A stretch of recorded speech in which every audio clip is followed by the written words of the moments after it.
Welcome to the Football Rig in another episode of the AAR, the After Action Review for Fixture number 13 in the Premier League for the top 6 teams. Make sure you hit the like button. Make sure you subscribe to the channel. It was not a good week for Arsenal, I'll be honest. And you know what? I'm just gonna get straight to it because I'm not happy. I'm upset about it. It's ridiculous what happened the weekend. Of course, we're going to talk about all top 6 teams. I want to hear your thoughts. I want to hear your opinions. Drop it in the comment. Let me know what's happening. And if you're watching in the replay, also drop it in the comments. I would love to hear your opinion about the games. And let's just get it started, man. Let's get it started because bro. 10-man Chelsea, bro. 10-man Chelsea. What to say about that? Nothing really much to say about that. So I'm going to get right to it. So the first game, and the most important game that I want to talk about, is Chelsea versus Arsenal. What happened in the weekend in the Stamford Bridge? No idea what happened, in my opinion. Honestly speaking, I don't know what team I was watching. And I'll be quite honest, this is the worst, probably barring the Liverpool game. Even though Liverpool, I thought we played well, at least in one of the first half, we played well. Barring that game, I think this is the worst that I've seen Arsenal play this season. I repeat, this is the worst game I've seen Arsenal play this season. And I've watched all Arsenal games. And this was worse. The worst you can even think of, the worst you can even, it was bad. It was really, really bad. What happened in the game? All right. The first 30 minutes, I'll be frank and I'll give this to Chelsea fans. You know what? I want to do something this season is this episode is I want to write down the timestamps and I want to give it to you guys so you guys want to hear which part or which segment you want to talk about or the section of the show. So for the Chelsea one, I'm just going to write down Chelsea and Arsenal. So, what happened in the game? First 30 minutes, Chelsea dominated Arsenal. They completely dominated Arsenal. They offered nothing, Arsenal, barring one shot from Saka that I recall from his weak foot. And then the red card happened to Caicedo, and he deserved the red card. But before the red card, Anthony Taylor, the referee, he was just giving yellow cards for free. Free vouchers, there we go. New Year's, Black Friday, yellow card. I mean, Arsenal player had 6 yellow cards. 6. Mosquera, Zubimendi, Calafiori, I think even Hincapié. Jokeris got a yellow card later on. So, yellow cards by the abundance. Just gave us the yellow card. He has a lot of yellow cards. And Caicedo got the red card after a VAR check, and it was a reckless tackle from Caicedo. He went straight to the leg, and that by law is a red card. It was reckless. It was dangerous. It could have harmed Mikel Merino severely, And then what happened? Nothing. I didn't really feel like they had a red card. I'll be honest, it's not like they had a red card.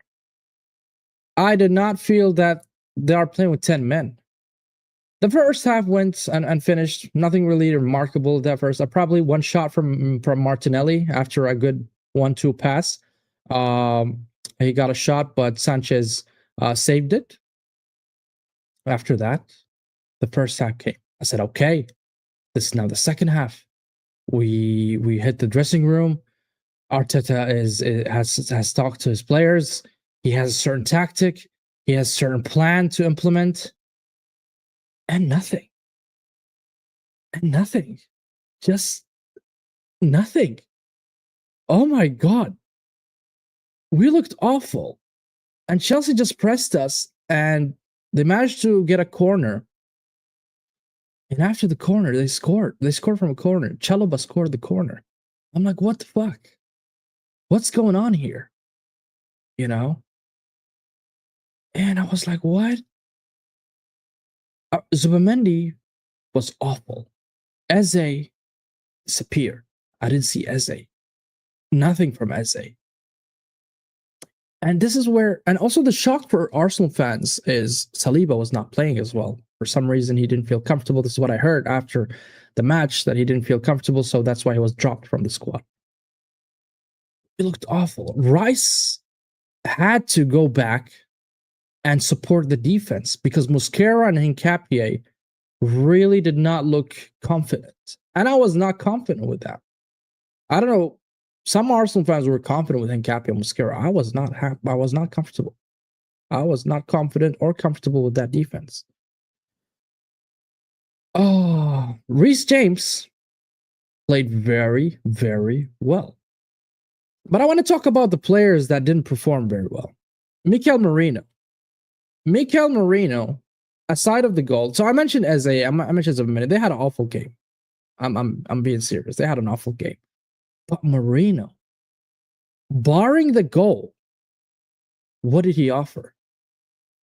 Every single time Mikel Merino drops deep and try to get the ball from behind and try to create or anything, he gives the ball away.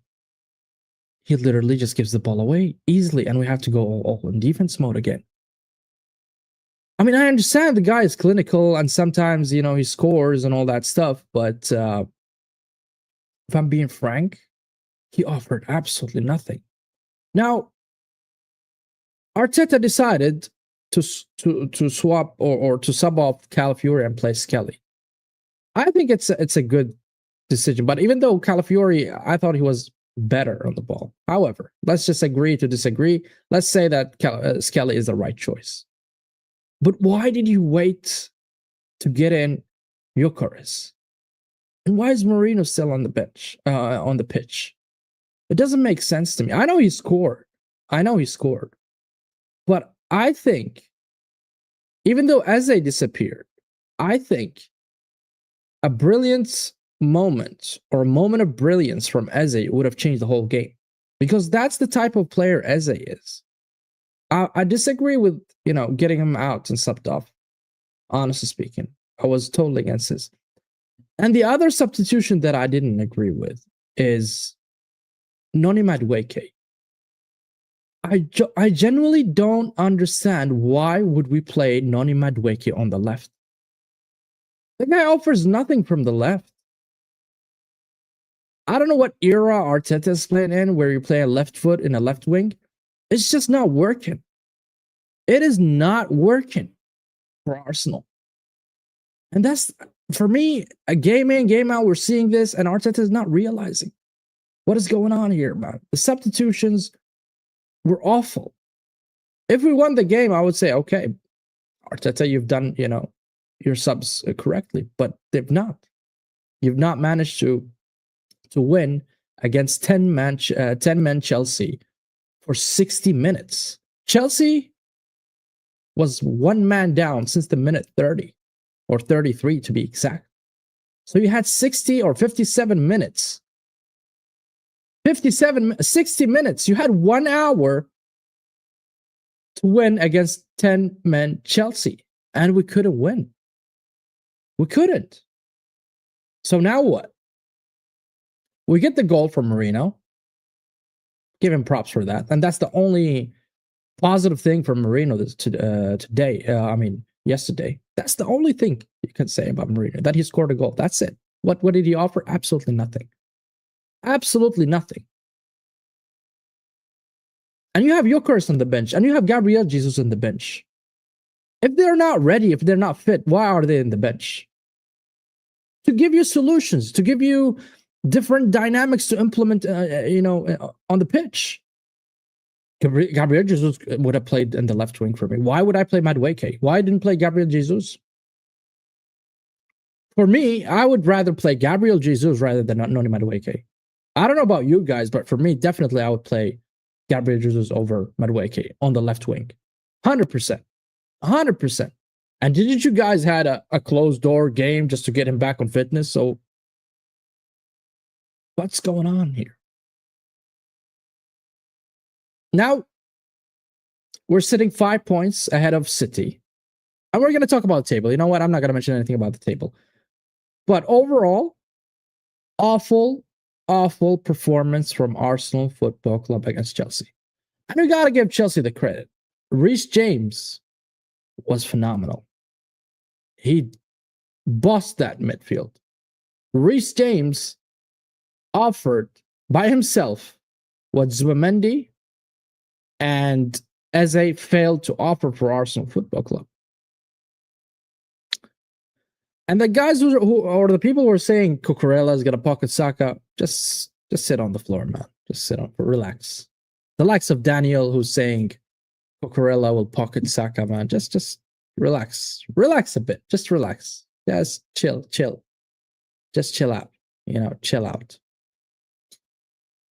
And yeah, that's all I have to say about the game. I'm fuming. I'm not happy. This is not acceptable. If you are going to win a title, this game, you're supposed to bury it. You're supposed to win it, and you're just supposed to move on with 3 points, even if it was a stinky win. But you couldn't win against 10 men Chelsea. You had the possession, 62%. Passes almost double. Passing accuracy slightly better. Shots, they have more shots than us, and the same shots on target. In some instances of the game, I swear to God, that I felt that we were one man down and not Chelsea. I'm not going to sit here and be shameless and lie. I felt in some instances that Chelsea were 11 men on the pitch and we were the 10 men on the pitch. Absolutely. Look, people would say, oh, listen, Chelsea played on Tuesday, we played on Wednesday, so they had 24 hours more to rest and all of that stuff. That's not an excuse. You would say Saliba and Gabriel are injured. That's also not an excuse. Didn't we praise the squad depth? Didn't we say that Arsenal had the best squad in Europe? Or at least in the Premier League, I would say. Didn't we say that, all of us, as Arsenal fans? So why are you making excuses now? It's easy to look for excuses, believe me. I can find 100 excuses for my club. But I'm not giving that leeway. I'm not. I'm sorry. That just was underwhelming performance. And I hope they fix up quickly. The good thing is we have Odegaard back. We have Gyökeres back. So and Jesus as well back. So let's hope Saliba is back as well. Because in Capia Mosquera, I don't feel confident with them on the defense. I'll be honest. But yeah, that's all I want to say about Chelsea versus Arsenal. It was just a poor performance from Arsenal Football Club. And any Arsenal fan who would say otherwise, you are lying to yourself. You're genuinely lying to yourself. But let's move on. Let's move on to West Ham versus Liverpool. So West Ham versus Liverpool. Let me just pull out the stats quickly.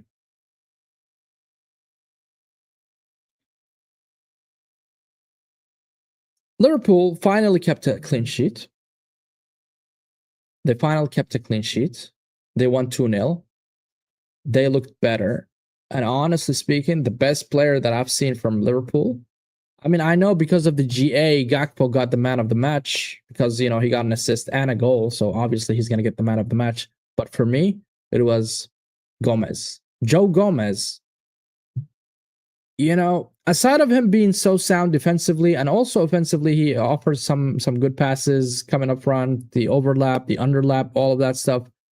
But it felt like he gave them balance. All of a sudden, I feel like Liverpool was a balanced team. And West Ham is not an easy team to go and win against. How many times did Arsenal lose and draw against them? So they're not an easy team, and especially now they were in form. And Liverpool managed to get a win out of there, so that's really good for them, even for their confidence. I mean, Liverpool were having really negative results, bad results. And Liverpool, the funny part about Liverpool is either win or lose. They don't draw. This season they have 0 draws. It's all or nothing. Who said that? I think Godfrey said it to me, man. All or nothing, man. It's either win or a loss. That's it for Liverpool. But you gotta give them credit for this game because honestly speaking, they played very, very well. Very well.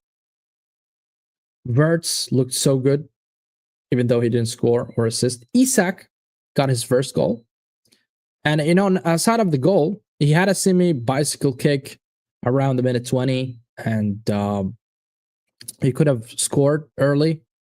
Verts also had a chance, but they did not, convert those goals.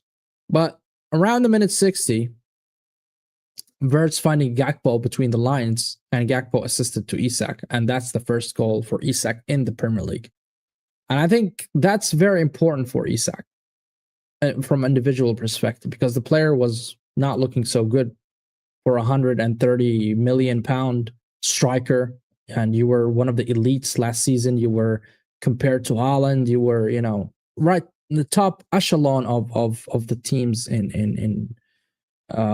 players in Premier League, and also you were compared in overall in Europe. However, finding that goal was important for him personally, I think. But one interesting thing that happened in the game is the Paqueta red card. So Paqueta didn't tackle.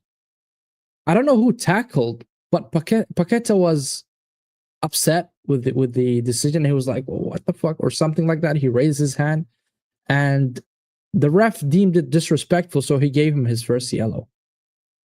And Paqueta kept arguing. And I'm like, what's going on? And the ref was really calm. I mean, he stayed back and just looked at it. And Gerard Bowen was supposed to, calm down Paqueta and discuss with the ref if he sees something that he thinks that it's not a foul, it's something like that. Your captain should talk to the referee. You don't have to keep nagging about it like a bitch. But he kept on bitching. And then the ref just got freaking sick of it. I was like, you know what? Here's a second yellow card. And he deserved it, to be honest, because he took so long nagging and bitching that the ref was like, he grew sick and tired of it, and he just sent him off. And they were only 1-0 down at that moment. So you put your team in a disadvantaged position because you couldn't control your tempo or your temperature. You couldn't control yourself. Emotionally, you couldn't control yourself. You just kept on. And after you left, you were clapping like the ref would care, man. Just get the fuck out, man. Get the fuck out of pitch. Genuinely, Paqueta, what a childish behavior. Childish behavior from Paqueta, putting his team under disadvantage. Even though after that, Bowen had a chance in 87th minute to score. Man, that if he scored that, I think Liverpool would just be fuming, the Liverpool fan. But Gakpo just killed the game. The stoppage time around 93 minutes. He scored it. And that was it. And I think Liverpool, they're out of the league title race, in my opinion. But for me, you cannot disregard Liverpool because of the personnel and the players they have. They have really good players. So we'll see about that. Moving on from the Liverpool game to Crystal Palace game. Palace versus United. United, they won. Man United won 2-1 away from home. I would say Crystal Palace in the first half played well. Very, very good. Mateta had few chances that he scuffed and missed. He missed really good 2 chances. Adam Morton, what an excellent pass to Mateta. It caught off the defense off guard, especially Linioro, where he tackled Mateta, and that was a penalty, where Mateta converted that penalty easily to a goal. So that was 1-0. However, Xerxes came out of nowhere from a pass from Bruno Fernandes and scored with his weak foot in a very, very narrow angle. I don't know how the hell the keeper allowed that goal to be scored. It shouldn't. I mean, the goalkeeper is covering that angle, so I don't know how it happened, but it happened. Very good goal from Xerxes. 1-1. They equalized. Then a dangerous free kick for Manchester United. And I think it caught even the fans, or even, the spectators of the game, or whoever was watching the game. He just passed it softly to Mount. And Crystal Palace were just looking like, what the hell, and they tried to run to cover the shot, and the wall just spread wide open. Pause. It spread wide open. And Mount just boop, scores it. Easy peasy. 2-1 for United. Then the game really was a bit of skirmish here and there. Nothing really to mention. Nothing worth mentioning. And United kept their lead and they won the game. Important win for United, I think, for their confidence and to carry on in the league, to be in a better position, even to qualify or be in the top four. So for me, I think that was a very, very important win for United. Now we'll move on to the City game. The City game, a lot of City fans are not happy with with the City performance, and I understand that, because it was against Leeds, and you were 2-0 up, and all of a sudden, Leeds equalized somehow. First of all, Foden scored the opening goal from the first minute. Very nice cross from Mateus Nunes. Foden just buries it. Excellent goal from Foden. And I'll be honest, Foden was really dangerous, and he looked so sharp. And then from a corner, City scored the second goal by Gvardiol. Poor clearance from the goalkeeper. He couldn't really clear it very well. I think O'Reilly hit it or tried to hit it, and then it just bounced back to Gvardiol. Gvardiol just scores it. Easy goal. Calvert-Lewin capitalized on a bozo moment from Nunes. Why would I say a bozo moment from Nunes? Because he made two mistakes. First of all, the pass, and then when the ball came to Leeds attack, he had an awful first touch, allowed Calvert-Lewin to score. Easy goal for Lewin. Now, the second goal also was caused by Calvert-Lewin. For some reason, City tackled him and they got a penalty, and therefore they converted to a goal. I mean, he missed it, but it bounced back. But back to the player who took a shot, and again they managed to score. So it was really, I would say, weird to see Leeds coming back like that. Big up to you, Danielle. You cannot banter me. You could even be 10 men. Arsenal were average. Man, listen, I listen, Danielle. I don't want to go back to the game, but I said it, man. I'm not happy with the performance, and I thought that you guys played way better, even with 10 men in some. And I said it, and I'm gonna say it again. In some instances, I felt like Chelsea or Arsenal, the team who was one man down. Honestly speaking, so I'm gonna give you credit, because I think Chelsea genuinely deserved to have a point, or even if Caicedo was there, I genuinely think that you would have won the game. But it is what it is. It is what it is. I'm not gonna haggle about it a lot. It is what it is. Yeah, man. And I said Reece James was just phenomenal. I said it, and you're right. Reece James played. I mean, I wouldn't say he's the best in the world, but he played very, very well. He bossed that midfield. Even after Caicedo was sent off, I think Reece James managed to have really good control in the midfield, try to tackle, intercept, pass the ball, carry the ball forward. I think Reece James was the man of the match for me, without a doubt. Without a doubt, Reece James was man of the match. That guy was everywhere. But going back to the Leeds game, so after they drew and they equalized,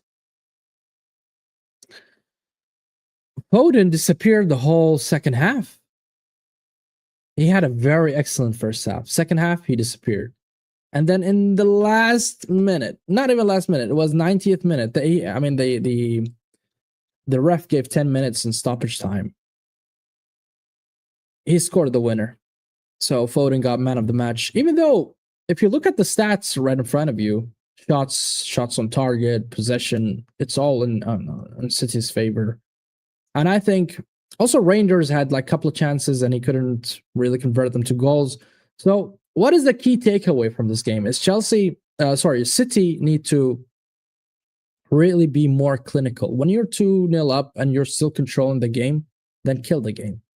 Just score the third, score the fourth. If you're getting those chances, then try to convert them into goals. Just try to convert them to goals. That's it. I mean, it would have easily went to 4-0 for City, but for some reason, I think City fumbled it, but they managed to get the winning goal at the last minute. I predicted a draw for Chelsea and Arsenal game. Honestly, it's a fair prediction, Daniel. And I think, you guys played again. You guys played very well. Man, what can I say? What can I say about the game, man? Come on, man. Just let me get over it, bro. I don't want to. The guys we're gonna talk about in the Core Pod and Sad Football Corner. You're welcome to join there. We're gonna massively dig deep, pause into the game. Yeah, I think this is his last season. I think so too. He's not gonna stay for long. But and the last game I want to talk about, and then we can go back to the Chelsea game if you want, Daniel. And it's not gonna take long, believe me. The last game won't take long. It's about Spurs. Spursy. They lost 2-1 to Fulham home. First goal after Chikawizi passes the ball to Tete and he just got a deflected shot. But the second goal, oh my God, Vicario. I thought the likes of Deje, the likes of, those Spurs fans that are fuming in the YouTube world about Vicario. I'm like, why they're upset with Vicario? It's not like it's fault. But when I saw that second goal from Wilson, what was his name? Wilson? Yeah, Wilson. What the hell was Vicario doing? What the hell Vicario was doing, man? He allowed Wilson to just pass the ball into the net, man. Oh my God, Vicario, what a shit goalkeeper. Spurs try to get back. Kudus had a banger. His goal was a banger. I can't lie. That goal was very, very good from Kudus. But it was not enough. It was not enough. Fulham implemented Sparta mode. This is Sparta. And they kept the lead and won the game 2-1 in the Tottenham Hotspur Stadium. So weird, man. Man, the whole team is stinker and hook, bro. It's not only Xavi Simons. The whole team is just stinker and hook, bro. Awful, just awful from Spurs, man. That's all I want to say about Spurs. I'm not gonna even. I don't want to even talk about it, bro. This team is just awful, just completely awful. But we're done with the games. We'll move on to something else. After those games, we're gonna talk about. This is how the table looks like as of today, after the completion of fixture number 13. So Arsenal are still first after the draw against Chelsea. City are behind us, 5 points. They are sitting at 25. Chelsea, 24. Equal points with Aston Villa. So I think they are better in goal difference. Yes, they are better. They have 12 and Villa have 5. Brighton, 5th. Sunderland, 6th. Where's United after the win? United is 7th, Liverpool are 8th. So we allowed City to close the gap with that draw against Chelsea. If we would have won against Chelsea, we would have been 9 points away from Chelsea, and we would have been 7 points away from City. But it is what it is. Chelsea just played very well, and the rest is history. That's all I can say. Newcastle also won, so where they're sitting now, man. If you look at the league this season, I'm seeing the mid-table until, let's say, top 5. I mean, until the 5th position, man. They're very close. Like, if any team loses, they would drop like 3-4 positions. Wow. Like, the mid-table is really, really close. Really close. I mean, barring Wolves, who are sitting with 2 points. Burnley and Leeds and West Ham are and also Nottingham Forest are fighting relegation. The Premier League is looking really close. Really, really close. I don't think so. I don't think they will miss out. They have a chance. I mean, if you look at the competition, Daniel, it's what? It's either, well, yeah, if you're considering Liverpool to get back, probably you're right. Probably you're right. You think? I believe they will. I think they will, bro. I think they will. I believe they will. I mean, this is a very awful, what? 2 draws in 13 games, and the rest are losses. Oh my god. Oh my god. It's like a farming team, you know? Whoever goes there just farms the 3 points. Damn, that's awful from Wolves. But does this change the chances of Arsenal? I would say so. Because allowing City to have 5 points, and don't forget, we have a game that we have to play in Etihad. Gotta think about that. We have to go to Etihad and play there. So let's assume they win that game. So that's 3 points gone. So that means you don't have even room for error or a margin of error. That's gone. You would have had that cushion a little bit when you had 7 points, and you would have expanded even more if they drop points. But now we are sitting with very minimal allowance of mistakes. It's just weird and bad, and very bad for Arsenal. I predicted Manchester United to finish 6th or 7th this season. Title not won in December. No, it's not won, but it's you could have a better guess, I would say, than the beginning of the season, because everybody in the beginning of the season, or most of the people in the beginning of the season, had Liverpool as favorites. Where's Liverpool now? You know, Liverpool are sitting way behind. I don't think they will. They were barely make top 4, in my opinion. Barely make top 4. So up to December, the games are really congested. You're gonna play probably 2 games a week, sometimes 3 games, even a week, 3 days separate. So it's gonna be really tough. Boxing Day and all of that stuff. It's not gonna be easy. Anyways, let's bring up what's gonna happen next, or what's the matches that are coming next in the fixture number 14. So, looking at the top 6 teams, of City are gonna play Fulham away, so that's a tough one. Spurs are playing Newcastle in St. James Park. I don't think they will win that. I'm gonna predict a loss there for them.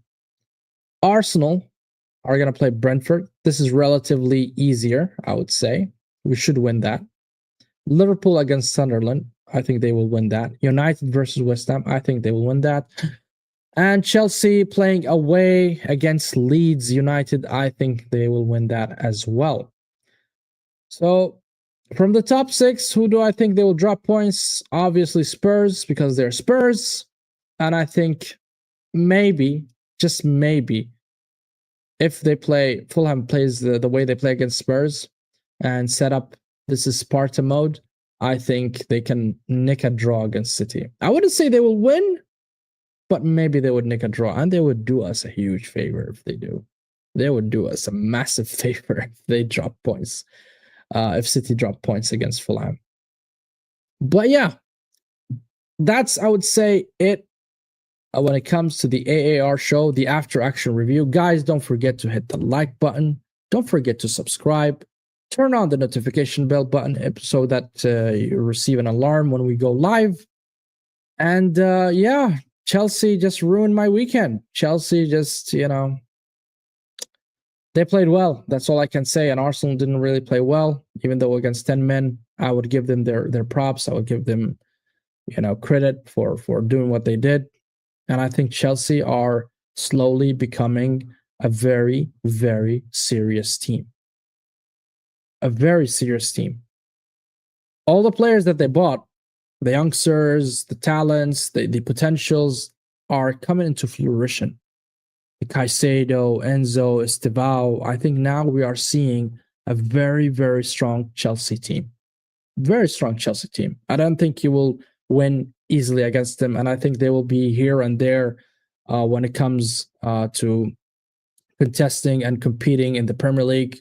Also, they have a chance to win the domestic cups for 100% sure. So they will be one of those teams that are going to be a serious nemesis in the domestic league and also in the Champions League. They have heritage there.